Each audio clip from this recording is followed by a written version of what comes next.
प्रारब्ध क्रियमान भक्ता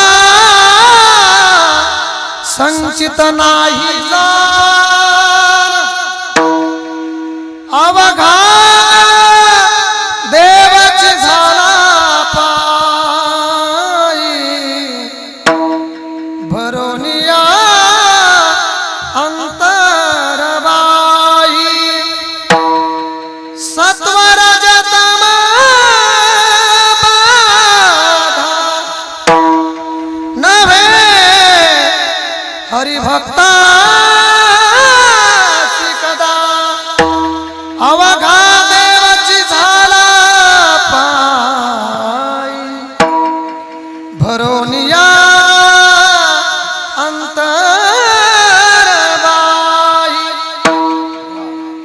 देव भक्तपण देव भक्तपण तुका म्हणे नाही भिन्न अवघा देवाची झाला पायी भरोनिया अंतरबाई पांडुरंगा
दास तुका बाबाजी सद्गुरु दास तुका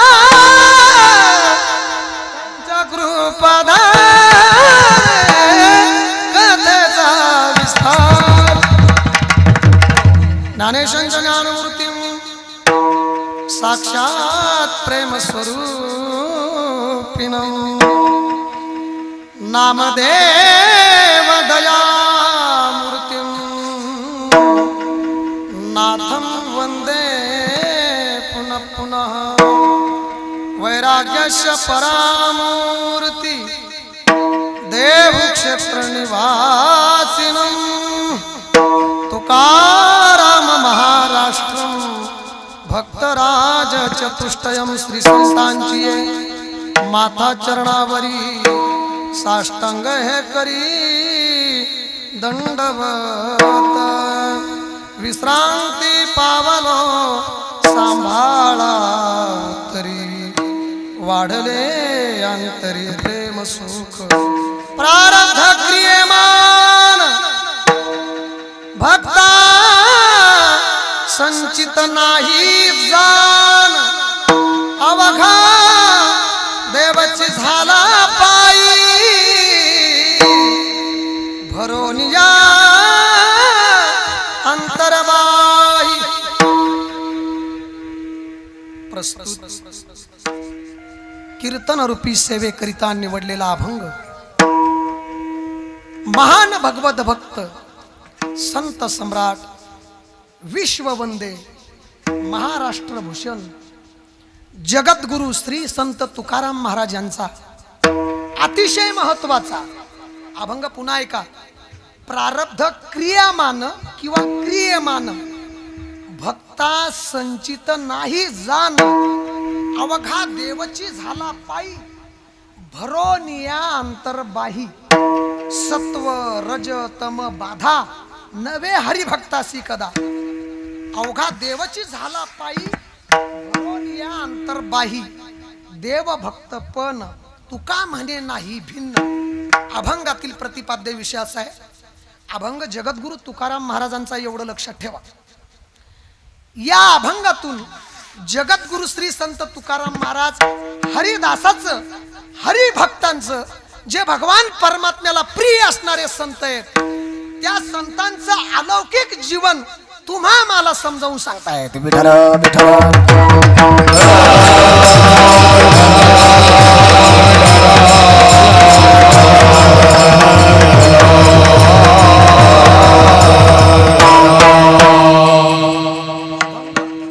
अभंग तुमच्या लक्षात आला. अभंगात तुकाराम महाराजांचं हेही म्हटलं. अभंगातील प्रतिपाद्य विषय पुन्हा ऐका की जगद्गुरु श्री संत तुकाराम महाराज म्हटले मी ज्यांचं वर्णन करतो त्यांना प्रारब्ध नाही, त्यांना क्रियामान कर्म नाही आणि त्यांना संचिताची बाधा होत नाही. तेव्हा काही बुद्धिवादी लोकांनी विचारले की महाराज खरं आहे तुमचं, तुम्ही म्हणता त्यांना प्रारब्ध नाही, त्यांना क्रियमान नाही, त्यांना संचित नाही का हो महाराज. जगतामध्ये या मृत्यू लोकामध्ये जो जो जीव जन्माला आला त्या सर्वांना प्रारब्ध भोगावं लागतं. क्रियमान कर्म त्याच्याकडून घडतं आणि मागच्या जन्मातलं संचिताचं फळ म्हणून प्रारब्धाने त्याला भोगावं लागतं. अर्थात संचितही प्रत्येकाला भोगावं लागतं. हे जर खरं असेल मग या संतांना ते नसावं, तुम्हा आम्हाला ते असावं. या नियमामध्ये बदल का करताय तुम्ही.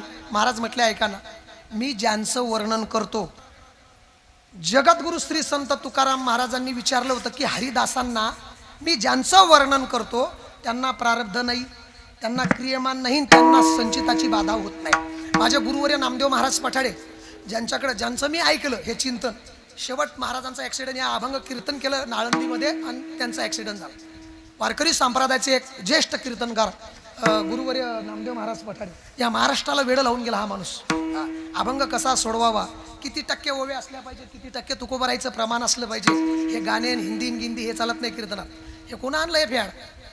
हे कीर्तनाला हे चुटक्यात पाहिजे ते रूप पाहता सगळ्या गोष्टी याचा गोड पाहिजे असं हे उगा हे चुटका लावून गेलेला एक महाराष्ट्राचा एक कीर्तनकार नामदेव महाराज पठाडे ती अभंग सोडण्याची पद्धत होती. अभंग सोडताना पहिला सरळ सरळ अर्थ तुम्हाला सांगून पटला पाहिजे, मग नंतर त्याच्यावर विशेष विवेचन तुम्ही जे काय बोलणार आहेत तो भाग करत राहायचा. परंतु ज्यांचं मी वर्णन करतो महाराज म्हटले त्यांना प्रारब्ध नाही, क्रियमान संचिताची बाधा होत नाही. काही लोकांनी विचारलं की हे असं कसं, आपल्याला भोगावं लागतं त्यांना का नसावं असा प्रश्न निर्माण केला होता. जगद्गुरु श्री संत तुकाराम महाराज म्हटले मी ज्यांचं वर्णन करतो ते हे हरिदास भगवत भक्त हरिभक्त, मी त्यांचं वर्णन करतो, त्यांचं मी तुम्हाला अलौकिक जीवन समजावून सांगतो. ते लौकिकापेक्षा वेगळे का हो महाराज. पुन्हा ऐका ना, जगद्गुरु तुकाराम महाराज म्हटले त्यांना या तिन्ही गोष्टीची बाधा होत नाही. याचं अति महत्वाचं कारण सर्व काळीपासून तर ब्रह्मांडापर्यंत सगळ्या घटाघटामध्ये त्यांना हरिदर्शन घडत असल्यामुळे, ते हरिरूप झाल्यामुळे त्यांना प्रारब्ध क्रियमान संचिताची बाधा होत नाही. आंतरबाह्य स्वरूपामध्ये त्यांना या हरिदासांना भगवत रूपता प्राप्त झाली असल्यामुळे त्यांना प्रारब्ध क्रियमान संचिताची बाधा होत नाही. आणि पुन्हा महाराज म्हटले, ऐका ना, मायेपासून 3 गुण निर्माण झाले. कोणी सत्वगुणी आहे, कोणी रजोगुणी आहे, कोणी तमोगुणी आहे. या मायेपासून 3 गुण निर्माण झाले आणि 3ही गुणाचे 3 प्रकारचे माणसं जगतात जन्माला आले. या 3ही गुणाची बाधा या हरिदासांना होत नाही. हे त्यांचं पुन्हा वर्णन करताना महाराज म्हटले, ऐका, तुम्हाला तरी शंका येतच असेल, का नसावं बुवा, सत्वगुणात ते अडकत नाही, रजोगुणात ते अडकत नाही आणि प्रत्येक जीव या सगळ्या गुणामध्ये अडकतो, त्यांना का नसावं? तर मग महाराज म्हटले, ऐका ना, मी ज्यांचं वर्णन करतो त्यांच्यामध्ये आणि देवामध्ये कुठल्याच प्रकारची वेगळी उरलेली नाही. हे हरिदासाचं अलौकिक जीवन महाराजांनी या अभंगातून समजावून सांगितलं. विठ्ठल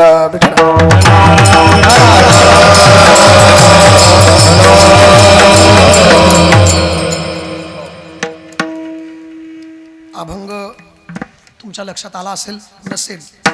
अभंगावर बोलण्यापूर्वी अल्पसा हा पर्यायही देणं गरजेचं आहे की प्रभू कृपेने सकल संत महात्म्यांच्या आशीर्वादाने तुम्हा ग्रामस्थ सज्जनांच्या अमूल्य सहकार्यातून, परिश्रमातून, आर्थिक दानातून निर्माण झालेला हा अखंड हरिनाम सप्ताह, एका संतांची 2-3 योगायोगाने येत आहेत. या सप्त्यामध्ये ज्या जगद्गुरूंनी जगाला ज्ञान सांगितलं ते संत तुकाराम महाराजांची बीज या सप्त्यामध्ये शांतीब्रह्म श्री संत एकनाथ महाराज पैठणकर यांची सुद्धा बघा ना, पैठण क्षेत्रामध्ये आता यात्रा झाली. समाधी पान महाराज, हे सगळं योगायोग आणि त्यात आपला सप्ताह, म्हणजे तिन्ही पर्वणी, तिन्ही योग एकत्र ज्याच्यात मध्ये आले तो आपला सप्ताह आहे. विठ्ठल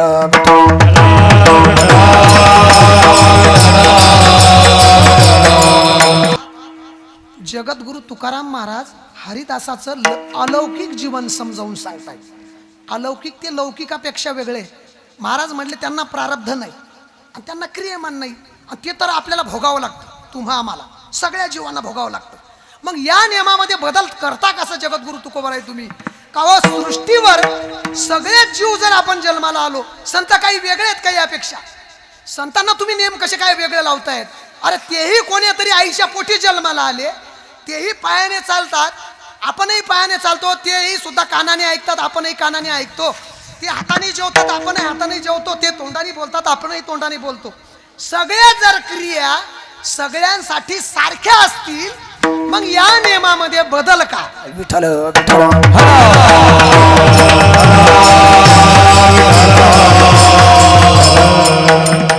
हा प्रश्न शिल्लकच आहे. पण मग तुकाराम महाराज म्हटले, पाना, अरे तू ज्यांचं मी वर्णन करतो त्यांना ह्या गोष्टी का नाही? तर तुझा जो गैरसमज आहे, तू म्हणतो की मृत्यू लोकामध्ये सगळे नियम सगळ्याला सारखे असले पाहिजे आणि बरेचसे नियम सगळ्यांना सारखेच आहे. मी तुम्हाला असा प्रश्न विचारतो, कोणत्या भागातले लोक श्वासोश्वास करतात आणि कोणत्या भागातले करत नाही? तो बोला, तुमच्या भागात श्वासोश्वास करतात नाही? या पिंपरीत 21,600 श्वासोश्वासाची क्रिया आपली दिवसातून होते. 10,800 रात्री आणि 10,800 दिवसा, 21,600 एवढी क्रिया गणना केलेली आहे. एवढी श्वास माणसाच्या जीवनामध्ये एका 24 तासात जातात. मग त्याही नागपूर भागामध्ये श्वासोश्वास लोक करतात, कोकणातही करतात, बाहेर देशात करतात आणि आपल्यातही करतात. हा नियम सर्वांना सारखा आहे की नाही? सारखाच आहे ना? फरक तुम्हाला सांगतो. मग बऱ्याचशा गोष्टी ज्ञानेश्वर महाराज म्हटले, ज्याचा त्याचा ती माणसं त्याच्या पद्धतीनं आहार वेगवेगळा सेवन करू शकतात. पण ज्ञानेश्वर महाराजांची भाषा पहा कशी. ज्ञानेश्वर महाराज म्हटले, ज्याच्या त्याच्या भागात तो माणूस तो आहार सेवन करील, पण पाणी पिताना पाणीच पिईल का रॉकेल पिईल? बोला. अरे तो आहार वेगवेगळा आघाविया जगाले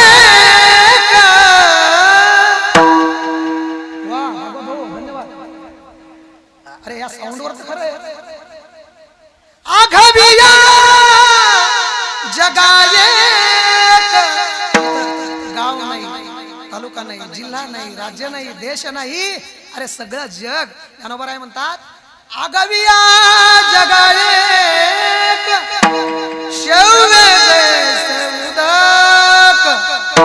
अरे राजा, सगळ्या जगाला पाणी हे जसं शव्य आहे, पाणी घ्यावाच लागेल. सगळ्या जगाला हा नियम जर बरोबर आहे, प्रत्येक माणसं श्वासोश्वास करतात हे हाही नियम बरोबर आहे, सगळेच नियम सगळ्यांना सारखे, मग या नियमामध्ये बदल का? प्रश्न हा होता. तुम्हाला कीर्तन कळलं तर पा प्रश्न आहे तो, जगाचा प्रश्न आहे हा. तुकाराम महाराजाला विचारला, तुम्ही त्यांना प्रारब्ध नाही म्हणतात आणि ते तुम्हा आम्हाला आहे, बरेचसे नियम सगळ्यांना सारखे सगळ्याचे ना. पण ज्ञानेश्वर महाराजांनी सटकन उत्तर दिलं. ज्ञानेश्वर महाराजाला दम नाही निघला. ज्ञानेश्वर महाराज म्हटले ऐके, तो ही नेत्री पाहे, तो महात्मा, त्या महात्म्याचं वर्णन झालं, ते डोळ्याने पाहता. तो ही नेत्री पाहे, श्रवणू ऐकतू आहे, परी तो तेथीचा नोहे नवलताही.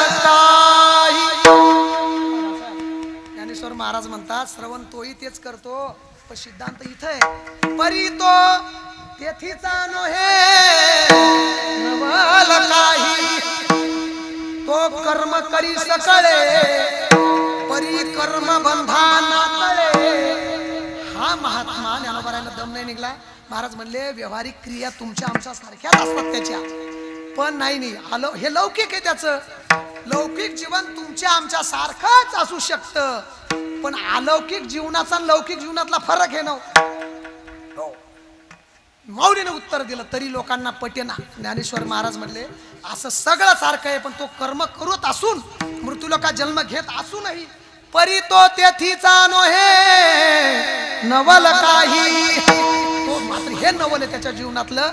कर्म करतो, कर्म सगळ्यासारखं करतो, पण तो तिथं नसतो, तो महात्मा पुरुष असतो. ज्ञानेश्वर महाराजांनी त्या भक्ताचं वर्णन केलं. तुकाराम महाराज दमदार उत्तर देणारा माणूस.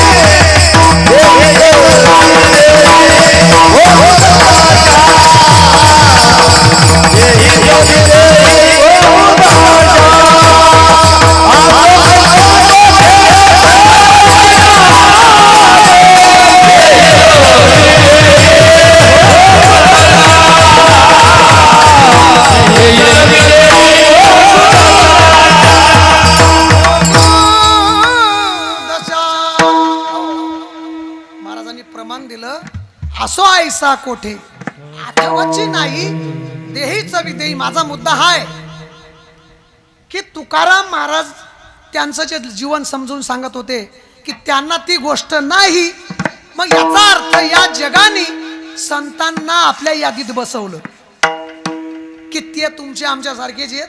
आपल्याच लाईनीत संताला बसवण्याचा प्रयत्न या जगाने केला, त्यांच्याकडे पाहण्याचा प्रयत्न केला. तुकाराम महाराज म्हटले जरी तुमच्या आमच्या सारख्या जरी ती व्यवहार करत असले तरीही ते आपल्या त्यांना म्हणता येणार नाही. उदाहरण दिलं ज्ञानेश्वर तुकाराम महाराजांनी. हो, समुद्र नदी नो हे पैगा आजन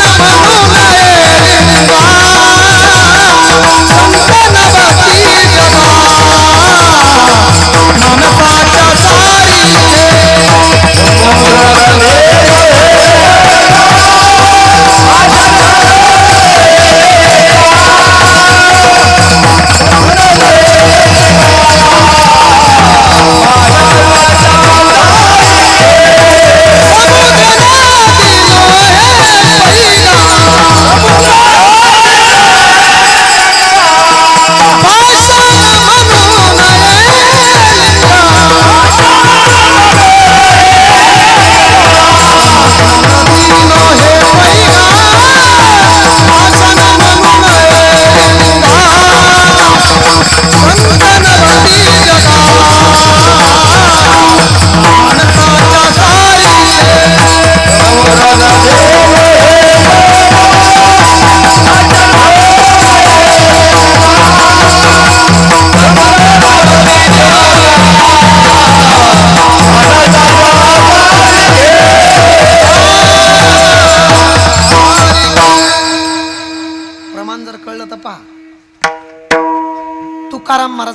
उदाहरण दिलं.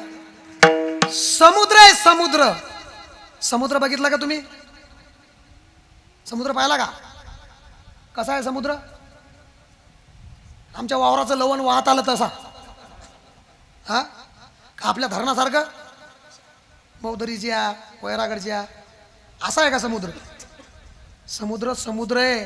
हा समुद्र ज्यानं पाहिला समुद्र असा अशी एक चीज आहे. काही जगात काही गोष्टी सांगितल्या की त्याला दुसरी वस्तू कोणती त्याची उपमा देताच येत नाही. गगनम गगनाकारम सागरम सागरोपमा राम रावणयोर्युद्धम राम रावणयोरिव. गगन कसं आहे? शास्त्रकार म्हटले गगन गगनासारखंच आहे. का हो म्हणले? हे गगन कसं काय? याची दुसरी वस्तू सापेक्ष कोणती आहे? म्हणजे नाही नाही नाही नाही जगात आकाश आकाशाच सारखं आहे. आकाश केवढं लोकांना विचारलं ते म्हणजे आमच्या भावानं स्लॅब टाकलं तेवढं. तो भावाचं घरकुल आलं. तू त्याच्या घरचे काही पैसे टाकू राहिला. काय मिळेल त्या घरकुला? तो स्लॅब कुठं ते आकाश कुठं? ज्यानं ज्याचं आलं त्यानं वशिले लावून आणले घरकुलं. मागं लोक मेले. हा वशिल्यानं आणलेले ना ते घरकुल. अरे घरकुल कुठं आणि तो आकाश कुठं? आकाश आकाशासारखंच आहे. त्याला दुसरी उपमा नाही. पहा महाराजांची भाषा कशी आहे ते म्हणले गगनम गगनाकारम सागरम सागरोपमा. सागराला उपमा द्यायची ठरली तर सागराचीच द्यावे लागेल.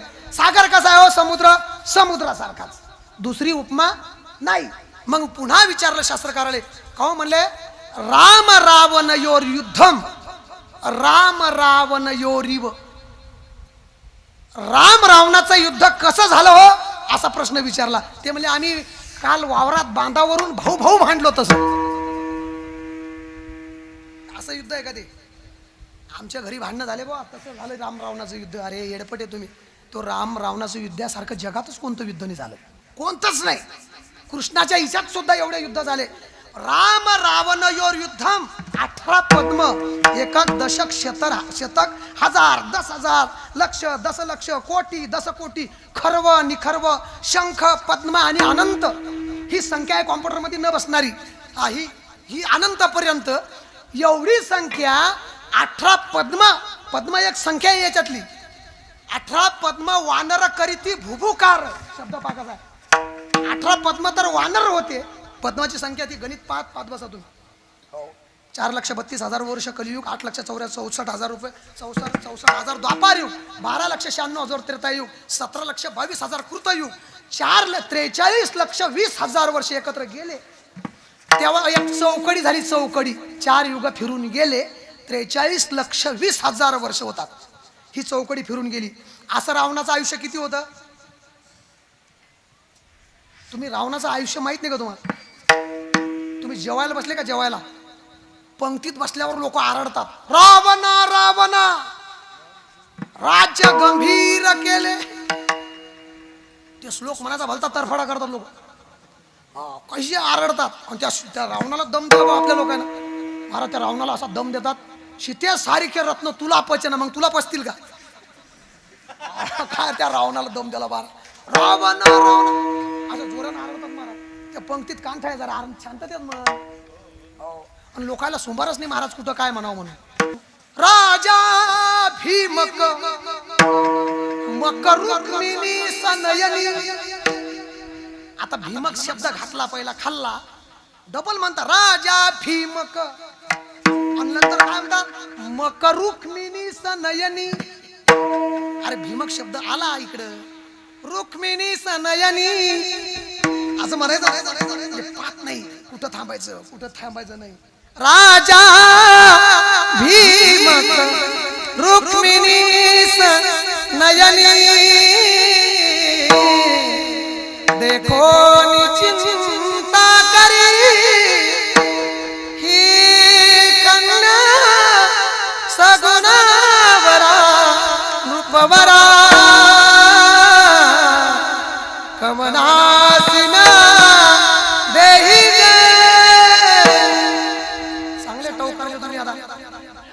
मस्त ऐकायला तुमचा स्वर दररोजचा आहे तो. लग्नात जेवायला निघले हा स्वर पहा ना तुम्ही. म्हणून कुठं म्हणलं पाहिजे काय म्हणलं पाहिजे त्याचा थांबलं पाहिजे. राजा भीमक रुक्मिणी सनयनी. अरे इतकं काना म्हणजे काना विलांटीचा फरक आहे. रवी रवी आतली रवी असली तर रवी म्हणजे सूर्य. रवी दीर्घ टाकली तर रवी म्हणजे हटण्याची रवी. काना उकार चालला. हा गायत्री मंत्र आहे. ओम भूर भूव.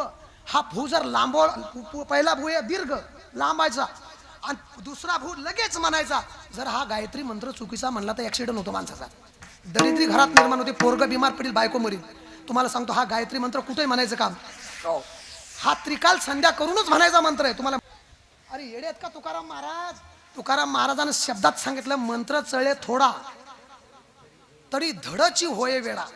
महाराजाची भाषा आहे. महाराज काना विलंटी जर चुकली तर नहुष स्वर्गाधिपती झाला परी तो राहती भांबावला भुजंगत्व पावला नेनसी काही. अरे तो नहुष राजानं 99 यज्ञ केल्यान वर स्वर्गाला जाणार. भांबावला हा माणूस खाली येऊन पडला. खाली भुजंगत्व पावला नेनसी काही. त्याला सर्प होऊन पडावं लागलं त्या नहुष राजाला. मंत्र एवढा सोपा आहे का. तो गायत्री मंत्र नदीत स्नान करायचं. ऐका नदीत स्नान करायचं, त्रिकाल संध्या करायची आणि ते म्हणताना ओम भूर भुवस्व चुकीचा जर म्हटलं गेला तो भू लांबवा लागतो पहिला लगेच रुस. म्हणजे तो जर चुकीचा म्हणला तर तो माणसाला दरिद्री निर्माण करतो. फळ मात्र ताबडतोब देतो. गायत्री मंत्रात ताकद आहे तेवढी. तुम्ही जर व्यवस्थित म्हटला तर तो फळ देतो, पण चुकीचा म्हटलं तर दरिद्री येते. मी लय उदाहरणं पाहिले महाराज. मी काय म्हटलं तुम्हाला सांगतो. हे चुकीचे मंत्र म्हणजे असं आपल्याला तुकोबारायाने विचार केला हे लोक आपल्या संस्कृतच्या लायकीचे नाही. उघडा मंत्र जाना रामकृष्ण म्हणा तुटतील यातना गर्भवास. उघडा मंत्र आपल्याला रामकृष्ण हरी सांगितलं ना. एवढं सोपं आहे का. या सगळ्या गोष्टी आहेत ना. विलाज आहेत ना. विचू उतरायचा आहे. आता मला चढवायचा येतो. विचू चढवायचा मंत्र 11चा पाडा फक्त उलटा म्हणायचा. चढलाच पाहिजे तो. करू नका असं. गुपचाप बसले तुम्ही. 11चा पाडा उलटा म्हणचाल नाही तर कुठं गेल्यानंतर आठवणारी ते असे मंत्र आहेत ना. ते हे जारण मारण ह्या विद्या लय बेकार आहेत. तुम्हाला सांग होत्या ह्या विद्या होतं नव्हतं असं नाही. सगळ्या गोष्टी होत्या. प्रेतावरी बैसून या घरात प्रेत जर पडलं आंघोळ करून कोणाला न दिसता याचा तो मंत्र म्हणायचा. ज्ञानेश्वर महाराजांनी अशा विद्या लोपवल्या. एकनाथ महाराजांनी त्या ओव्या काढून टाकल्या. अशा ओव्या आहेत ज्ञानेश्वरीमध्ये. हे 250 वर्षापूर्वी विद्युत तयार झाली. ही ज्ञानेश्वर महाराजांना अगोदर 700 वर्षापूर्वी सांगायचं होतं की ही विद्युत ही फक्त 200-250 वर्ष झाली. हिला ही पाण्यापासून निर्माण झाली पण हिला पाणी चालत नाही. शॉक लागला तुम्ही पाण्यात हात घातला तर 5 ते 10 मिनिटात मरता. हिला ही पाण्यापासून झाली पण तिला पाणी चालत नाही आणि झाली पाण्यापासून तयार. हे ज्ञानेश्वर महाराजांना 700 वर्षापूर्वी म्हणायचं होतं. उदकाचे आवेश. आवेश शब्द आहे हा मराठी शब्द आहे. आवेश प्रेशर इंग्रजी. पाण्याला प्रेशर दिलं. उदकाचे आवेश लखलखित प्रभा दिसे. ही ज्ञानोबरायची कल्पना, ही ज्ञानोबरायचा हा शोध 700 वर्षापूर्वीचा आहे. तो कोणीतरी लावला. आपल्याला आपली ज्ञानेश्वरी कळली नाही. वर फेकलेला गुरुत्वाकर्षण शक्ती जी असते वर फेकलेली वस्तू खालीच येते. का फळलिया तरुची शाखा भूमीशी उतरे देखा. वर फेकलेला चेंडू खालीच येणार. हे ज्ञानोबरायांची डोकं आहे. ज्यांनी संगणक तयार केलं ऐका ते विजय भाटकर साहेब. कॉम्प्युटर निघालेलं होतं अगोदर अमेरिकेत. कॉम्प्युटर प्रत्येक व्यवहाराशी ज्यानं जोडलं ते विजय भाटकर साहेब आहेत. त्यांना भेटायला गेलो मी आळंदीत. दर्शन घेतलं त्यांचं. ते बसलेले ज्ञानेश्वरी घेऊन डोळ्यातून आसरू चालले. ज्ञानोबरायचा फोटो आहे आणि ज्ञानेश्वरी पुढे खळाखळा गळा रडत होते. त्यांचं दर्शन आम्ही घेतलं. ते बाळूबाबा महाराज भोंडोकर आहेत आपल्या अकोटचे. तिथं त्यांच्या धर्मशाळेत पुणे करायचे. भेटलो महाराज त्या महात्म्याला. हे संगणक तुम्ही कसं जोडलं. हे व्यवहाराशी प्रत्येक खात्याला एक जे कॉम्प्युटर जोडलं हे त्या अकोल्याच्या विजय भाटकर साहेबांनी जोडलं. त्यांना विचारत होते ते पुण्यातले लोक तुम्ही हे कसं जोडलं. कशामुळं तुमचं हे नॉलेज कुठून तुम्हाला आलं. त्या माणसाने स्पष्ट शब्दात सांगितलं मी दररोज 2 ते 2.5 तास ज्ञानोबरायची ज्ञानेश्वरी घेऊन बसतो. त्या ज्ञानेश्वरीतलं चिंतन मी करतो आणि ही बुद्धी मला माऊलीच्या कृपेने मिळाली असा त्यांचा निर्वाळा आहे. या ज्ञानेश्वर महाराज सगळे मूठ मारायची विद्या होती, सोनं बनवण्याची विद्या होती, सगळ्या प्रक्रिया होत्या ज्ञानोबारायांच्या. पण ह्या लोकांनी दुरुपयोग केला त्याचा. काही उपयोग करायला लागले लोक. म्हणून एकनाथ महाराज त्यानंतर काही वर्षानं जन्माला आले आणि तिथं जाऊन ती ज्ञानेश्वरी प्रतिशुद्ध केली. शुद्ध होतीच, त्यातल्या ओव्या काढून टाकल्या महाराज एकनाथ महाराजांनी. ह्या मूठ मारायच्या, सोनं बनवण्याच्या, हा लसण तयार केला. हा लसण हा गव्हापासून कशापासून तरी तयार केलेलं. ही प्रक्रिया, हे जे आपण म्हणतो संकरित धान्य, हे एक धान्य ते एक धान्य त्यातून वेगळं निर्माण करायचं, याची सुद्धा प्रक्रिया ज्ञानेश्वरीत आहे. हे सगळं वाङ्मय माऊलींचं एकनाथ महाराजांनी काढून टाकलं. हो, ती विद्या. काही काही ठिकाणी तुम्हाला सांगतो, जमिनीतलं धन पाहतं माणूस. धन तुमच्याकडे पाहतात का जमिनीतलं धन? तुमचं गाव जुनं आहे, खिंडारे खिंडारे पडेल आहेत. काही काही लोक ते धन पाहणारे लोक येतात. माझ्या संग एक महाराज होता. तुमच्या गावात आलो तुम्ही एकदा. तुमच्या गावात आलो, पण मी तोंडाला बांधून आलो. तोंडाला बांधून आलो मी, म्हणून मला सगळेच लोक ओळखतात. गाव फाळके बाबा तुम्ही म्हणले काय, हो साठे भाऊ आजी आली. मी आलो इथं, एक माणूस, आता मला काय माहित नव्हतं. ते महाराज म्हणले मला नेऊन सोडा पिंपरीत.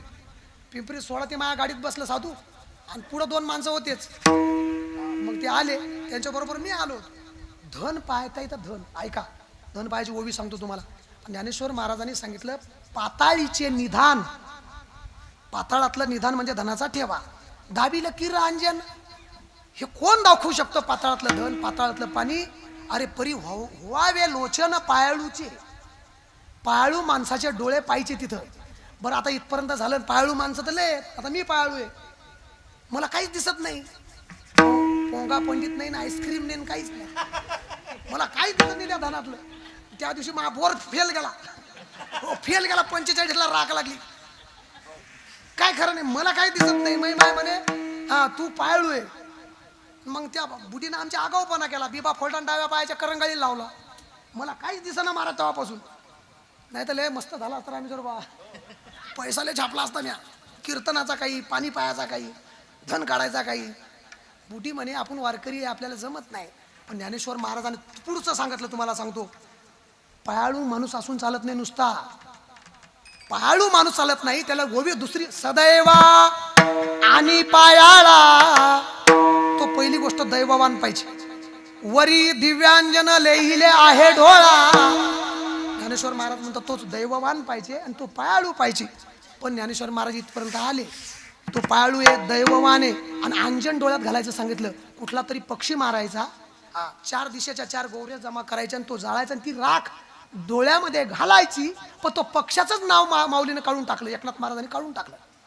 एकनाथ महाराजांनी ही प्रक्रिया केली. नंतर अगोदर होतं ते नाव बिन होतं ज्ञानेश्वरीत.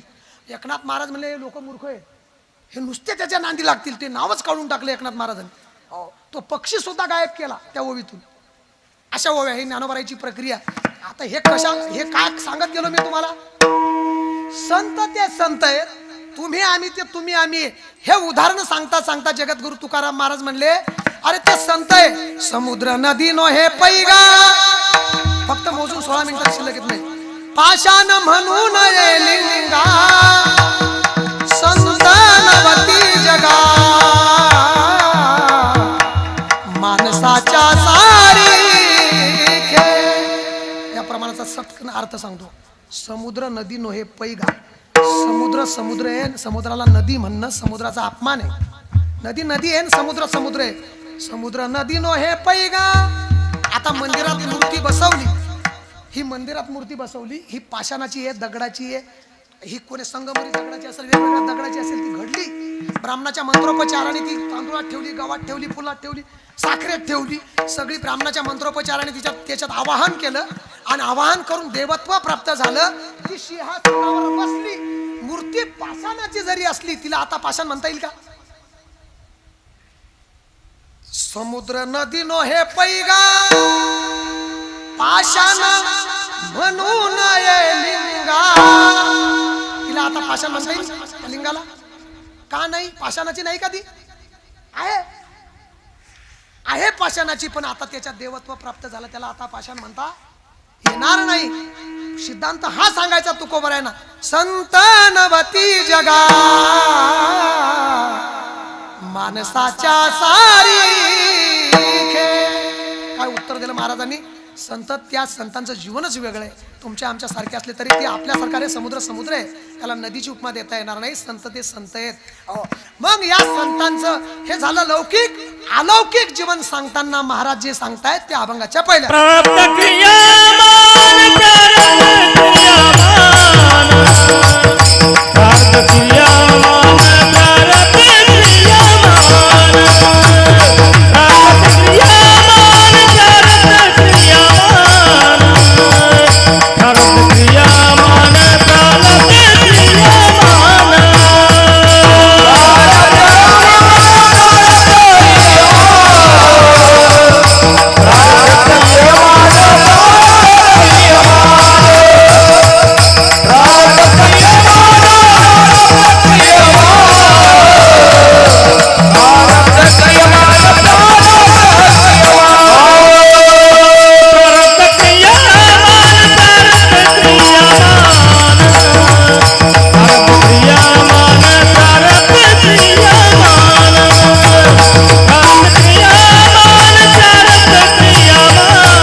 अभंगाच्या पहिल्या कडव्यामध्ये मी आलो, प्रवेश केला, नुसता प्रवेश. टाइम माझा जवळ आल्यामुळे मी आता प्रवेश अभंगात केला की त्यांचा अलौकिक जीवन. मग लौकिक जीवन मी तुम्हाला सांगितलं ते तुमच्या आमच्या सारखं आहे संतांचं. अलौकिक जीवनात तुम्हाला मी उदाहरण दिलं की समुद्र समुद्र असतो, समुद्र नदी नाही पैगा, 4-5 उदाहरणं तुम्हाला दिले तरी लोकांना पटेना. जगद्गुरु श्री संत तुकाराम महाराज म्हणले तसं नाही. तर संत वेगळ्याच ठेवावे लागतील. तुम्ही आम्ही ते तुम्ही आम्ही आपल्याच गणतीत ठेवावं लागतील. संतांना आपल्या पंक्तीत बसवता येणार नाही. संत एक अवस्था आहे, अवस्था. संत म्हणजे कपडे घालतात, गंध लावतात, त्याला संत म्हणू नका. कीर्तन आम्ही करतो, आम्ही काय संत आहेत का? हा पोट भरायचं साधन आहे आमचं. ज्ञानोबरायच्या अभंगावर जगणारे लोक आहेत आम्ही. त्या कंपनीमध्ये फॅक्टरीमध्ये काम करणारे लोक आहेत आम्ही. ते प्रमाण घेऊन पाठ करून चाललेले लोक आहेत आम्ही. कमाला आहेत आम्ही कंपनीत. संतांचा माल फक्त पोचवायचा एवढंच काम, याचे पैसे घेतो आम्ही. आम्ही संत आहेत का? संत वेगळे असं संत पॅन्ट शर्टामध्ये असू शकतात. संत दाढीमध्ये असू शकतात, दाढीमध्येही नसू शकतात. जात न पूछो साधु की पूछलिए ज्ञान.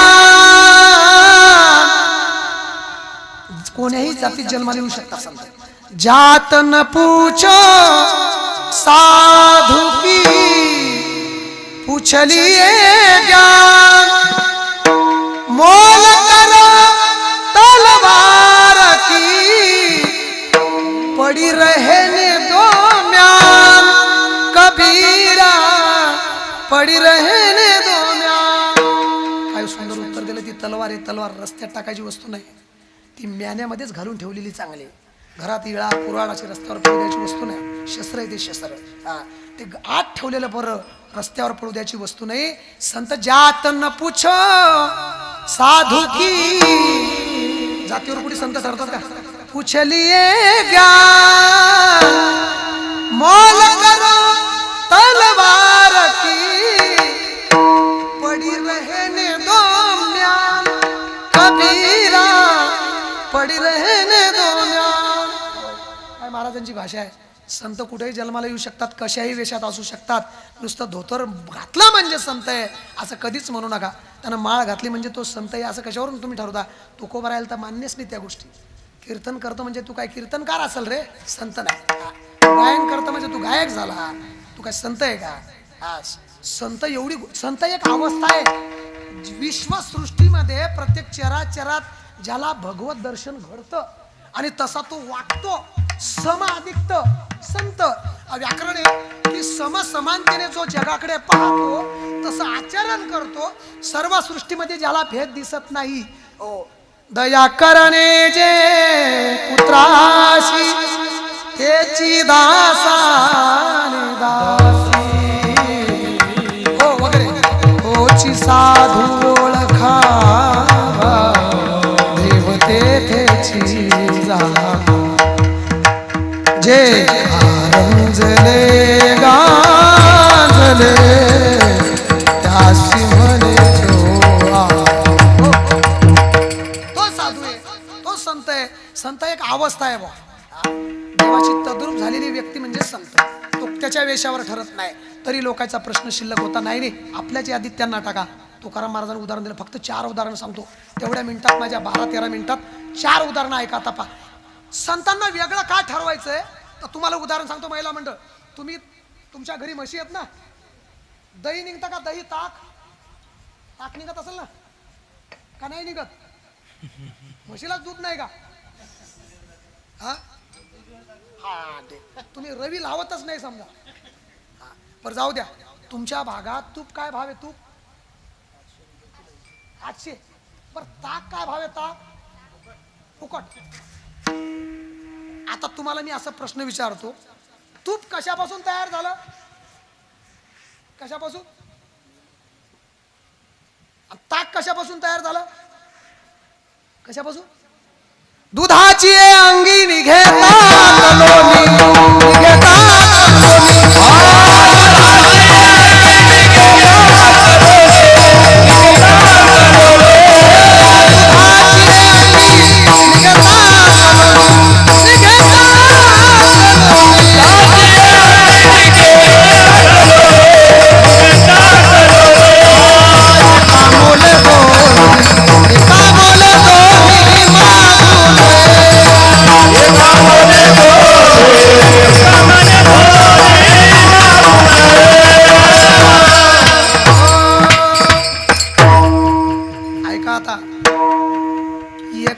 दुधापासून फाळकेबाब ताक तयार झालं, त्याच दुधापासून लोणी तयार झालं, त्याच दुधापासून तूप तयार झालं.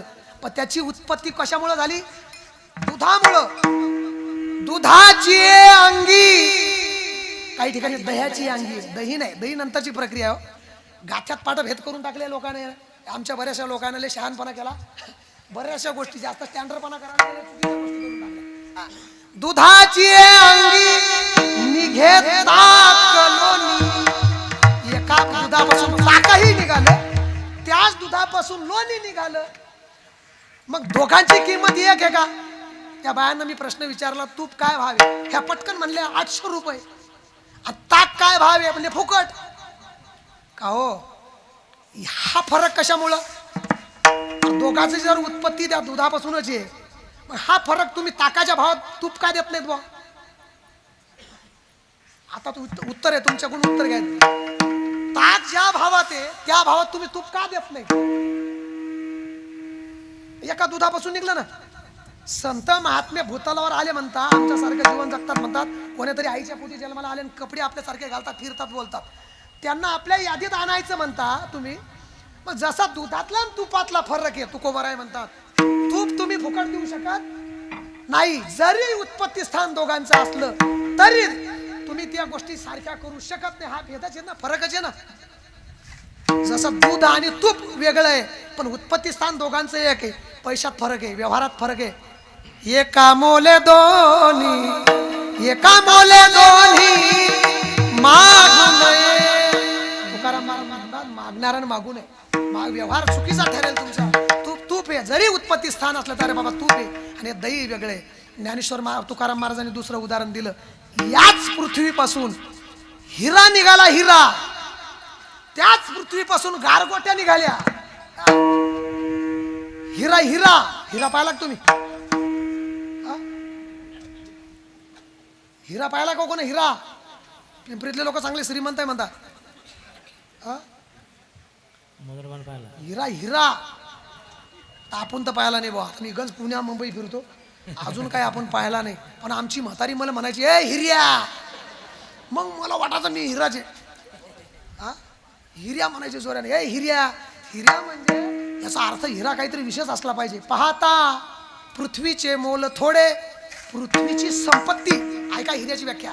हिरा तो असतो, पृथ्वी सगळी विकली, त्याच्यावरचे घर, त्याच्यावरच्या ट्रॅक्टर, त्याच्यावरचे ट्रक, सगळ्या पृथ्वीवरचं जेवढी संपत्ती आहे ती विकली तरी हिऱ्याची बरोबरी करत नसते. हिऱ्याची इंग्लंडच्याकडे जो कोहिनूर नावाचा हिरा आहे तो शमंतक मणी आहे कृष्णाचा. आता इंग्लंडच्याकडे एका संन्याशाच्या तोंडचं वाक्य ऐकलं मी. तो कौस्तुभ मणी तो चोरी गेला होता आणि कृष्णावर आरोप आला होता. हा आज इंग्लंडच्याकडे कोहिनूर हिरा येतो. पृथ्वी मोलाचं ताकद असते, ज्ञानोबा आहे म्हणतात त्याची. आणि हा हिरा कुठं निघाला? पृथ्वी शोध्या, तुकोबर आहे म्हणतात. आता हिऱ्यासारख्याच गारगोटे आहेत. गारगोट्या काय भाव आहेत? त्या मुसलमान पुऱ्यात जाऊन उंदरीत त्याला विचारा म्हणा, त्या गारगोट्या काय भाव आहे? 2 रुपये किलो, 3 रुपये किलो. ते आणतात ना पोतड्या भरून. उंदरीत उद्या जाता तुम्ही. हिरा गारगोटी सारखाच असतो, लक्षात ठेवा. त्या गारगोटीत सापडतो तो. तुकोबरायची भाषा पाहणं कशी. तुकाराम महाराज म्हणले लोक आहेत बावळट, लगेच उद्या त्या रशीद मामूकडे पळतील हिरा पायाले. हिराची उत्पत्ती पृथ्वीची आणि गारगोटीची उत्पत्ती पृथ्वी आहे. दोघांची किंमत एक आहे का? पृथ्वीची ये अंगी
पृथ्वीची ये पोटी.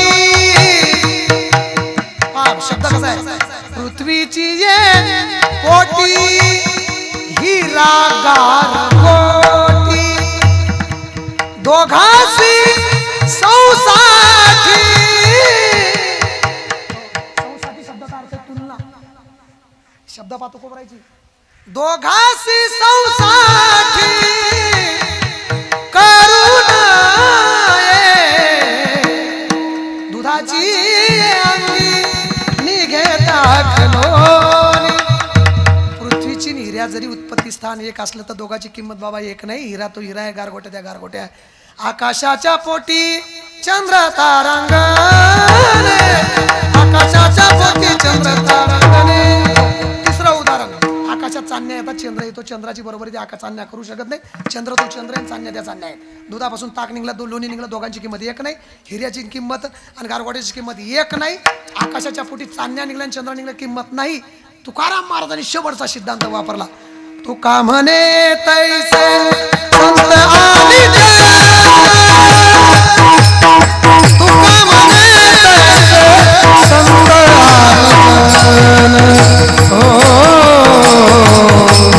तुका म्हणे तैसे संत आणि तुका म्हणे तैसे संत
तो का म्हणे तैसे.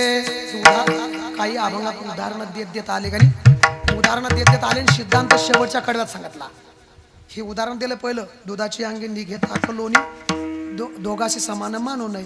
हा पा पृथ्वीची अंगी हिरा गारगोटी, दोघाची संसाटी करू नये. आकाशाच्या पोटी चंद्र तारांगणे. हे 3 उदाहरणं दिले तुकोबरायांनी. शेवटचा सिद्धांत हा सांगितला, बाबा रे संत ते संत आहेत आणि तुम्ही आम्ही ते तुम्ही आहे. त्याचं प्रमाण टाकताना तुका म्हणे तैसे संत आणि जन. ऐका, तुका म्हणे तैसे संत आणि जन, दोघांची समान मानू नये, दोघांची समान मानू नये, दोघांची समान मानू नये, दोघांची समान मानू नये. सिद्धांत सांगितला, संत ते संत, तुम्ही आम्ही ते तुम्ही आम्ही. म्हणून तुमचे आमचे नेहमी वेगळे आहेत. त्यांना प्रारब्ध नाही, त्यांना क्रियमान कर्म नाही, त्यांना संचित नाही. अभंगात सुरुवात झाली होती, आता माझा टाइम संपला.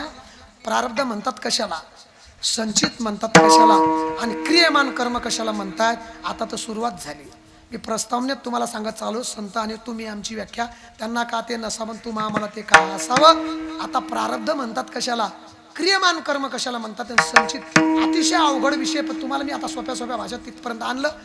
प्रारब्ध, क्रियमान आणि संचित या तिघांच्याही व्याख्या बाकी राहिल्या. 10:30 माझा टायमिंग होता. त्या टायमाच्या आत दररोजच आम्हाला कीर्तन आहेत, दररोज बोंबलत फिरावं लागतं. तुम्हाला दररोज 8:30 ते 10:30 ही सगळ्यांना शिस्त. सगळे गायक वादक मंडळी एकदा ज्ञानेश्वर माऊलीचं भजन म्हणू आणि 2 मिनिटात कीर्तन सेवा संभव. ज्ञानेश्वर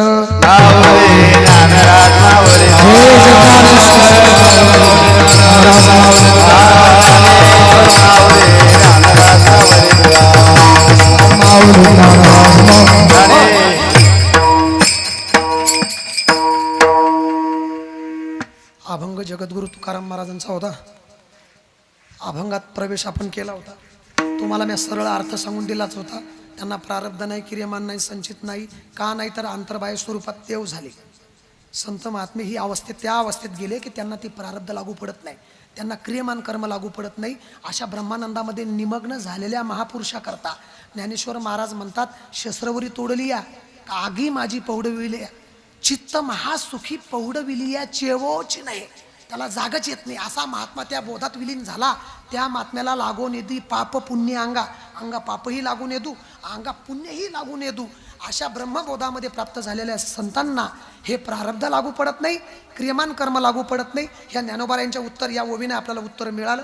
का नाही तर शस्त्रवरी तोडलिया, त्याला शस्त्रानं तोडलं काय का आगे माझी पहुडविलिया. सिद्धांत हाय, चित्त महासुखी पहुडविलिया चेवोची नये. चेव म्हणजे जाग. त्या महात्म्याला जागच येत नाही. मग हे प्रारब्ध भोगण्याचा त्याचा प्रश्नच येत नाही. तो महासुखामध्ये निमग्न झालेल्या माणसाला त्याला काय या गोष्टी, त्याच्याकडून पुण्य घडतं का पाप घडतं. हा तो निमग्न झालेला महात्मा, अशा अवस्थेवर गेलेला संत, त्यांना प्रारब्ध नाही, त्यांना क्रियमान नाही, त्यांना संचिताची बाधा होत नाही. अंतर्बाह्य स्वरूपात ते देव झाल्यामुळे त्यांना ह्या गोष्टी लागू पडत नाही. हे उत्तर मी तुम्हाला दिलं. माझी सेवा संपली.